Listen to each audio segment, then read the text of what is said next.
Actuellement, quand tu quittes, tu traverses de Kuno. O saha gila wuro kuno ha to wiyete niwu hay goto a yiyata yimɓe ɓe fof dogi gam dandude koye mumen won hen naati e ladde a andani to ɓe jeehi won hen nana ɗo ngala ko ñaami ngala ɗo mbaali ɗum fo e musde ɓe cuusa ruttade korbol saabu hare musde wannode toon ɗe balɗe jawtuɗe ɗum woni ko teska e diwale fof ko famɗi fof gure jeegom cumama ha laaɓi karama mama karma baranga e goɗɗe ɗe duppama ha laaɓi yimɓe heewɓe mbara heddiɓe ɓe nguuri ko cattuɗam rewɓe ɓe e sukaɓe ɓe nana puɗɗo rafede gila nden ɗum saabi min mbaɗi jeertino faade e pelle ɗe gona laamuyankoje dilloɓe e o fannu yoɓe mballu min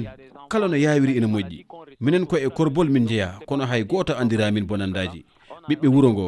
jinnaɓe amen e bandiraɓe amen hande ina cogli ballal no feewi saabu aɓe tampi sanni. On n'a rien à voir avec eux, mais nos parents, les pauvres villageois souffrent.